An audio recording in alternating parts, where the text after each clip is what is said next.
Imagine a storm-soaked city where a girl with nothing but 2 worn credits stumbles into a forbidden auction and finds herself face to face with a living dragon that should not exist. When she dares to bid, the impossible happens, and her choice sets off a chain of danger, mystery, and sacrifice that will change everything. If you're new to the channel, then please subscribe to the channel and like the video, and tell us in the comments where are you watching from. Now, let's jump into the story. The rain beat down on the city like a steady drum. Water spilled from cracked gutters, filling potholes and broken steps.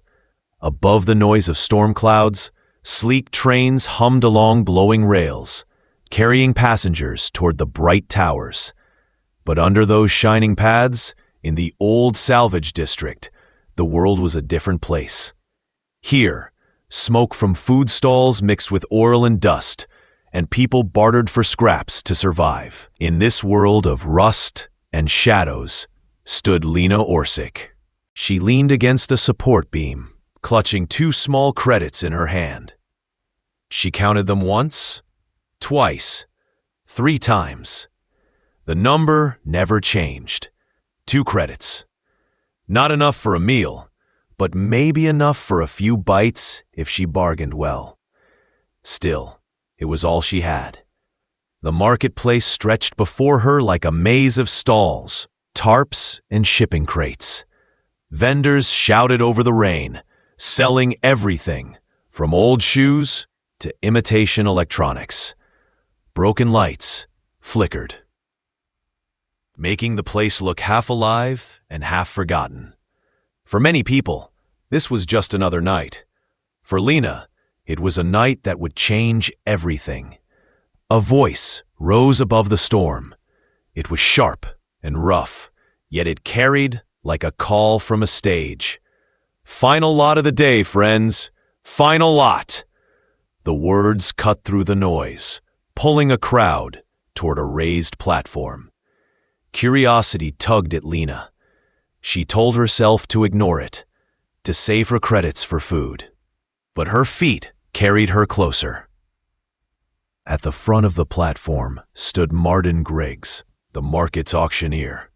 His smile was wide, his voice stronger than the storm itself, powered by a throat filled with cheap cyber parts. Beside him, a nervous assistant wheeled out a small cage covered by a torn tarp. Martin raised his arms. "Ladies and gentlemen," he shouted, "tonight I offer you something you will not believe. Something that should not exist." The tarp came away in a dramatic sweep. Gasps echoed through the crowd. Inside the cage, curled up and trembling, was a creature no larger than a house cat. It was not a toy, not a trick. Its scales glowed faintly copper in the harsh market light. Wings folded tight against its sides. Eyes like burning amber lifted and looked out at the people. Someone whispered, "It can't be real." Another voice muttered, "A fake. It must be." Yet no one stepped away. Martin leaned forward, his grin sharp. "This, my friends, is a dragon, not a hologram, not a lab experiment, a real breathing creature, found in the ruins beyond the safe zones, the last of its kind, perhaps the last on Earth." The storm seemed to grow louder. The crowd shifted uneasily.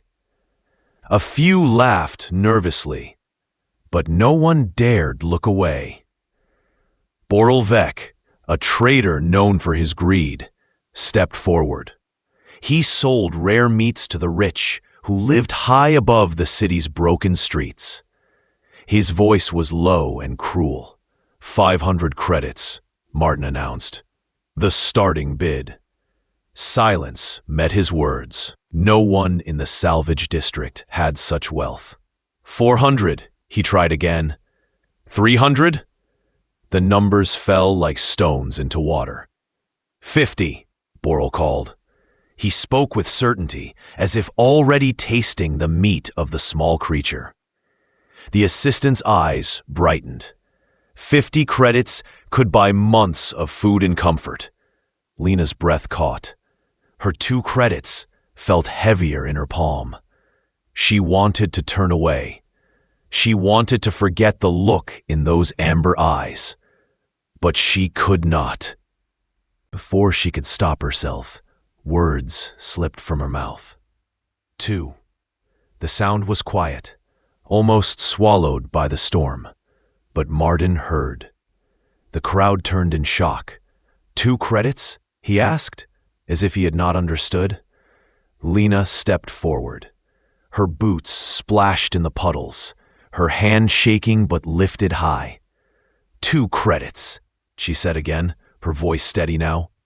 It is all I have. Boral laughed, harsh and mocking. 50 stands, auctioneer. Do not waste time. Martin looked at the dragon. The creature lifted its head and made a sound. Not loud, not fierce, but clear.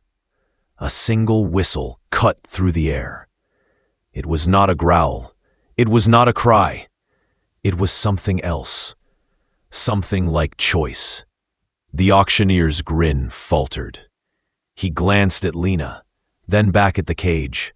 50 credits, he called out. Going once. The dragon's eyes stayed locked on Lena. Going twice.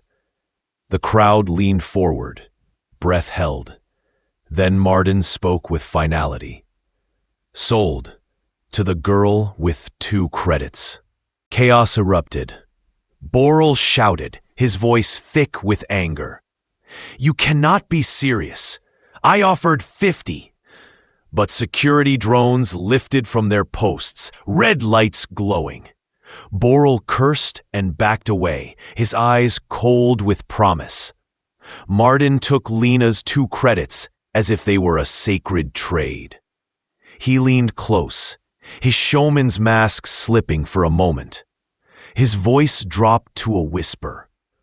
Listen carefully. Feed it copper shavings, not meat. Keep it hidden. And above all, do not let it near the Transit Authority building. Remember that. Before Lena could ask what he meant, Martin packed up his platform with sudden speed. The crowd scattered, the noise of the market fading back into the storm. Lena stood alone, the cage heavy in her hands. The dragon's eyes followed her every movement, glowing like small fires in the rain. She pulled her coat tight around the cage and walked toward her small home. Her heart pounded, not with fear, but with something new. In the dark alleys of the salvage district, a girl who owned nothing now carried the most impossible secret. She had paid 2 credits, and in return, the world had changed. Lena's home was a single shipping container, stacked 7 levels below the main street.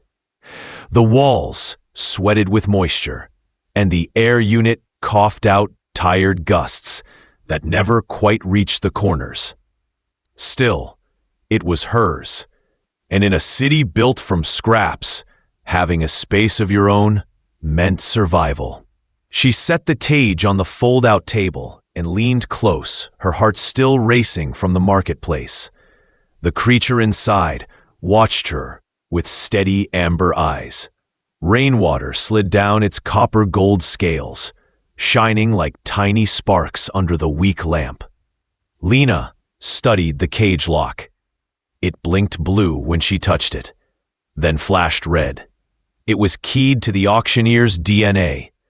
She sighed, pulling a bent screwdriver from her pocket. But before she could try, land, the dragon stretched a claw forward. With one simple touch, ... The lock gave a soft click and swung open. Lena froze. That should not be possible, she whispered.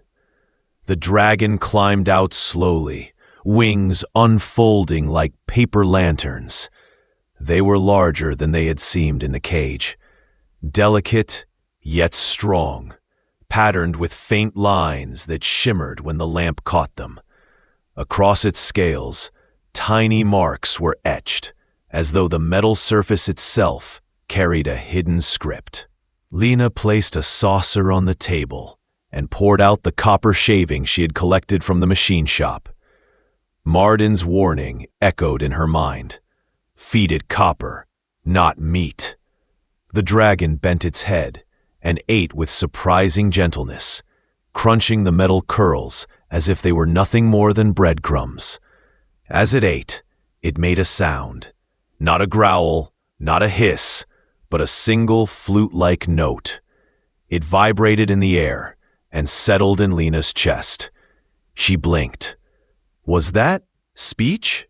She asked. The dragon tilted its head, amber eyes sharp and alive. Then it made another sound. 2 short notes in quick succession. Lena grabbed her old tablet from under the bed. Her grandmother had once repaired it so many times that the casing looked like patchwork.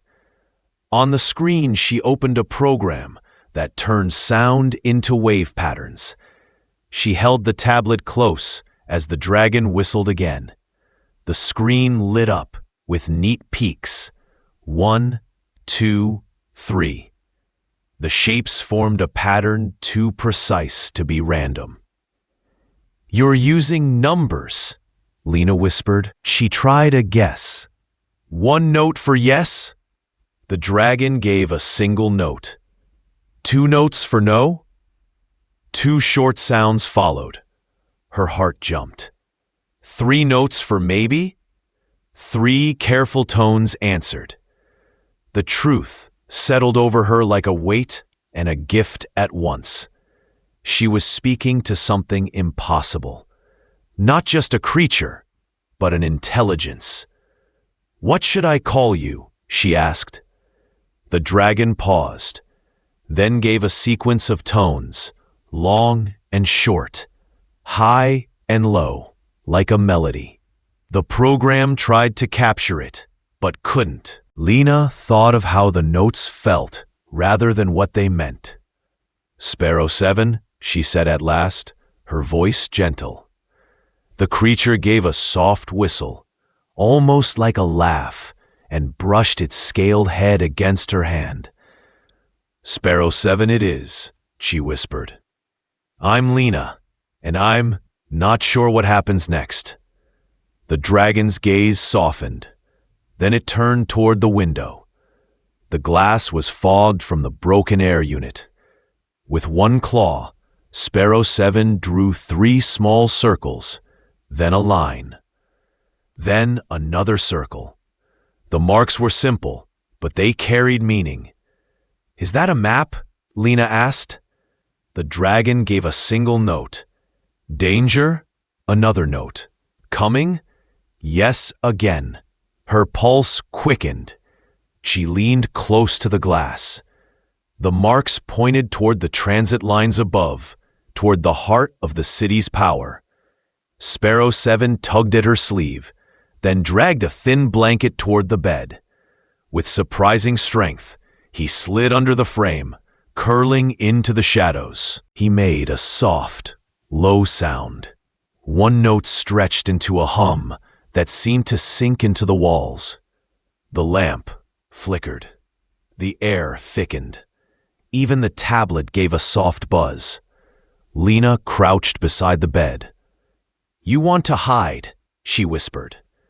The dragon gave a clear yes. And then she heard it. The echo of boots on the stairwell. Steady, deliberate, not like neighbors coming home.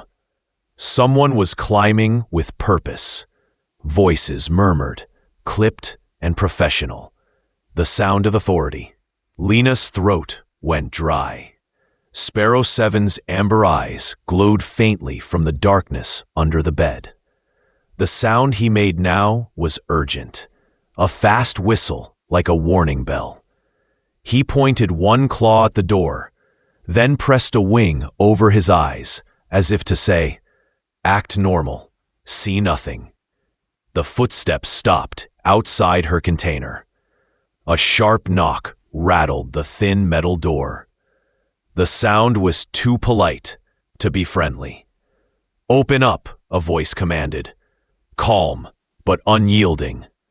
"Transit inspection." Lena froze where she knelt.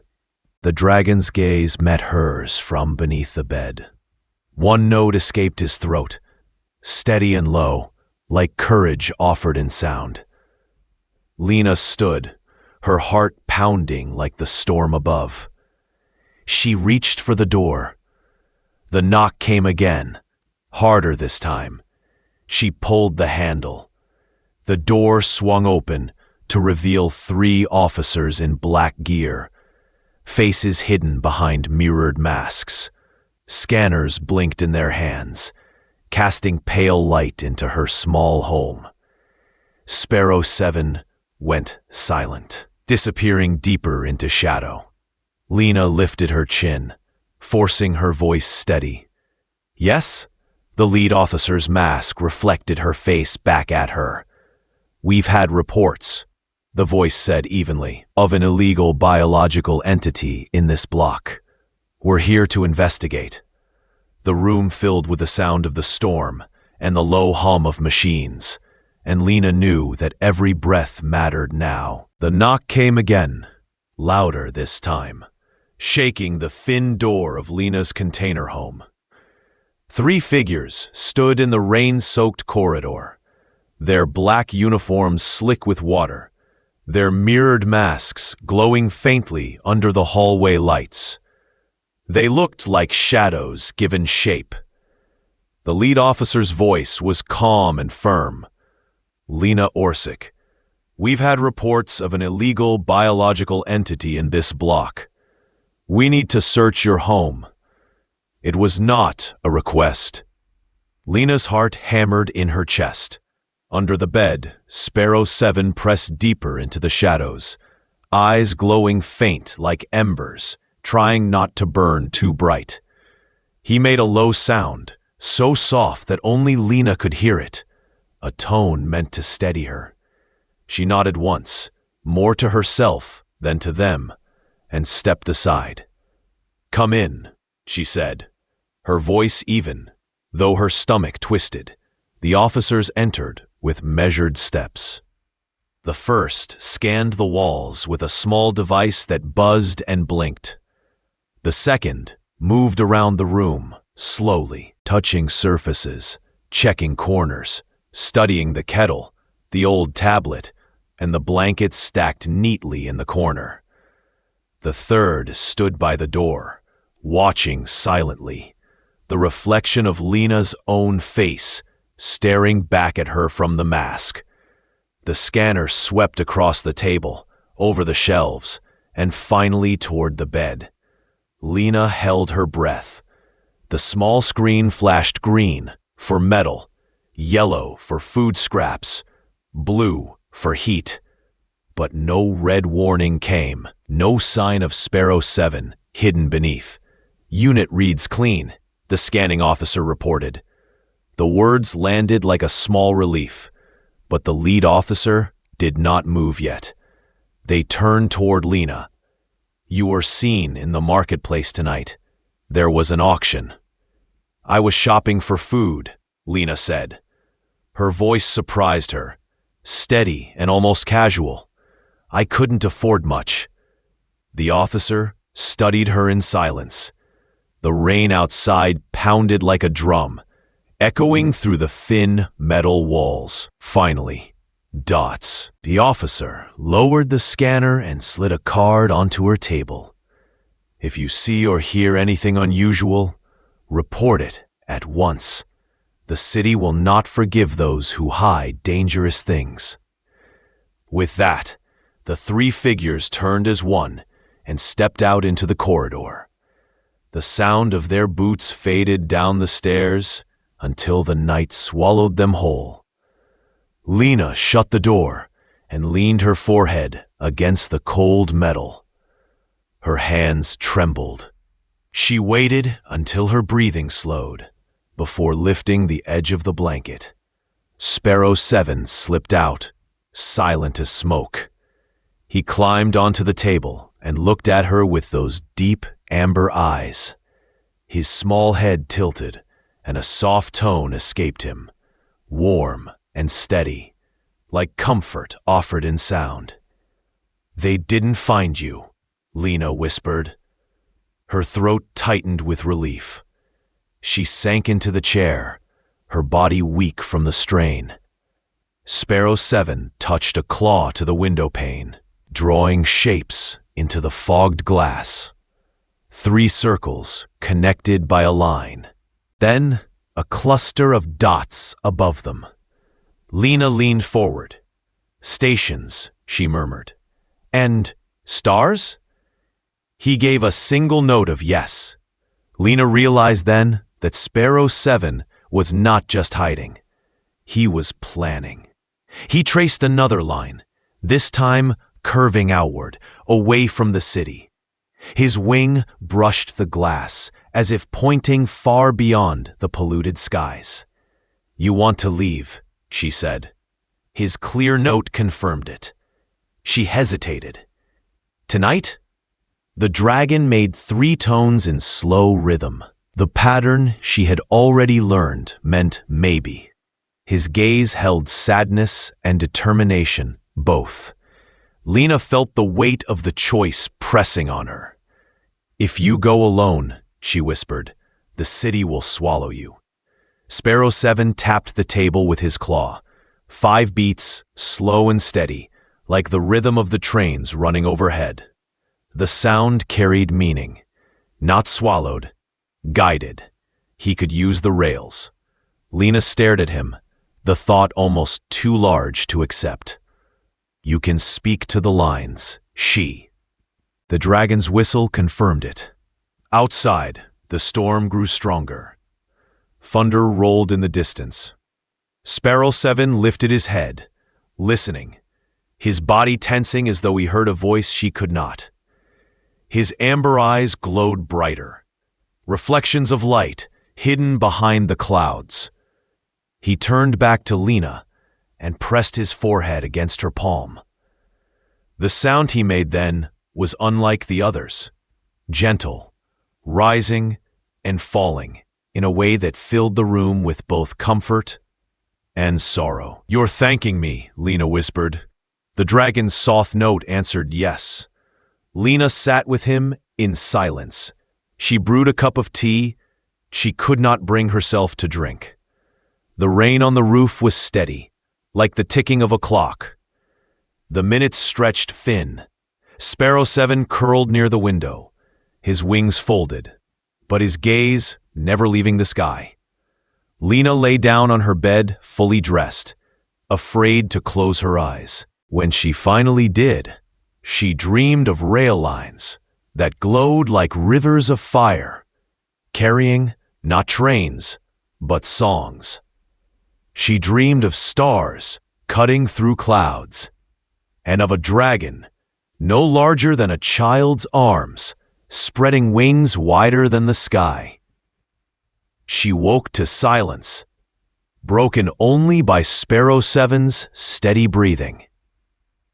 The storm had passed, but its warning remained in the damp air. The knock at midnight had been more than a search. It was a reminder. The city was watching. The city was waiting. And tomorrow, choices would have to be made.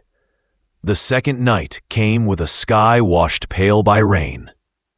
The salvage district was quieter than usual, as though the storm had taken away the city's voice. The air smelled of rust and wet stone.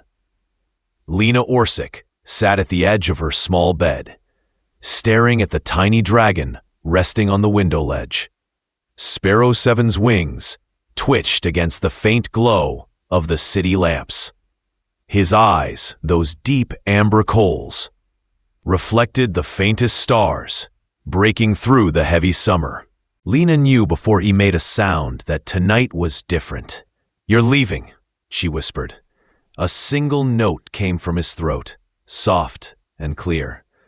Yes. Her heart tightened. She wanted to argue, to hold him here in the safety of her container home. But safety was a fragile word in this city, and she knew his eyes had always been fixed on something larger than these metal walls. Sparrow 7 tapped the window with his claw. Etched in the thin layer of condensation was a pattern, lines shaped like the rail network above. Dots for stations, arrows bending outward toward the dark sky. It was a map and also a farewell. "You'll use the rails," Lena said, her voice steady, even as her hands trembled.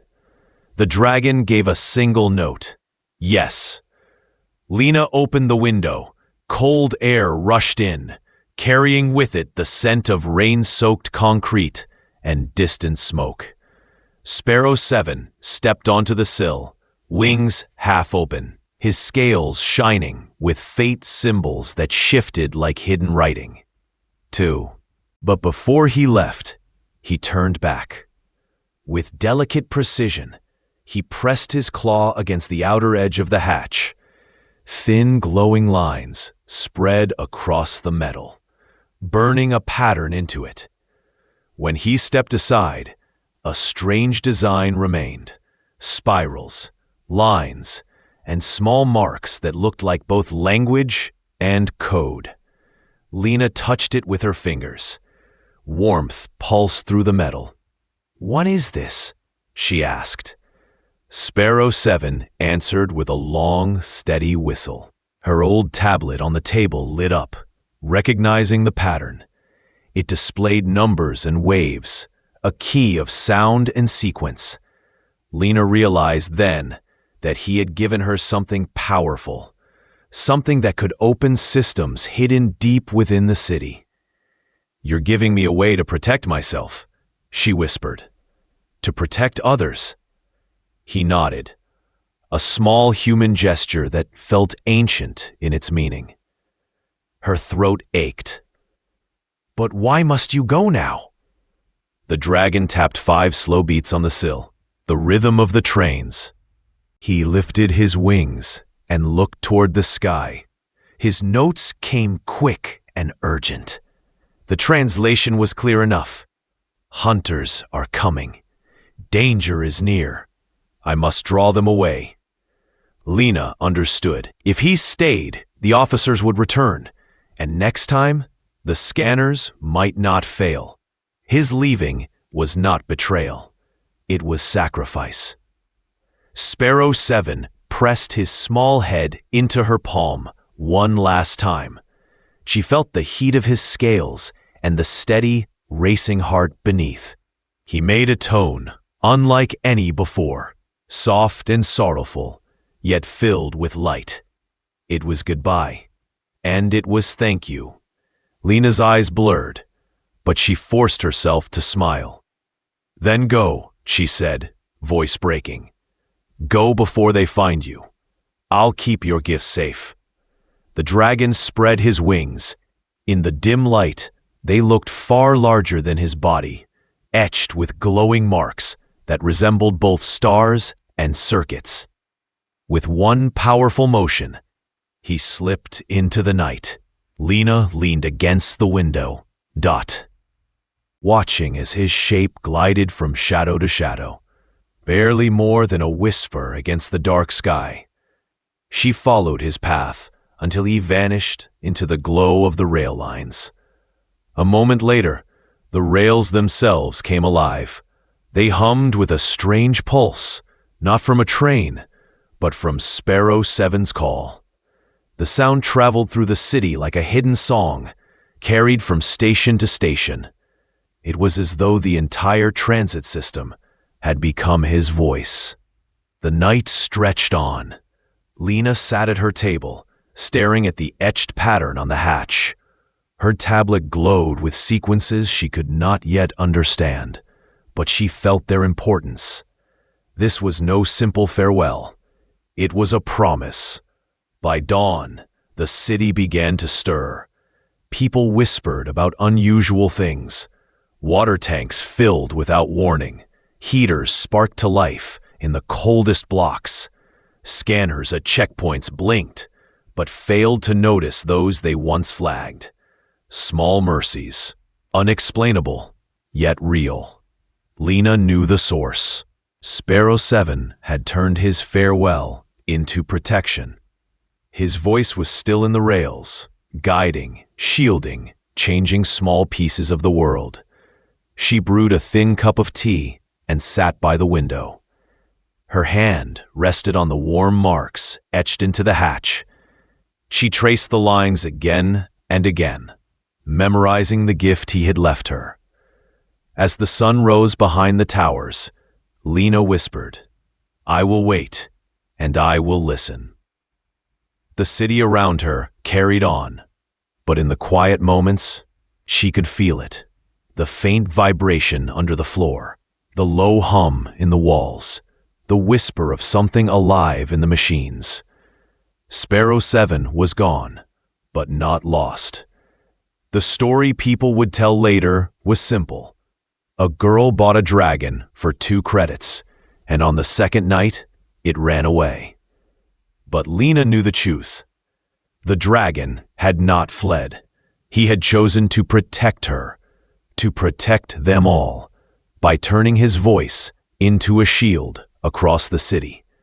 And as the day began, she held on to the knowledge that this was not an ending. It was the start of something greater. A new chapter written in sound, metal, and sky.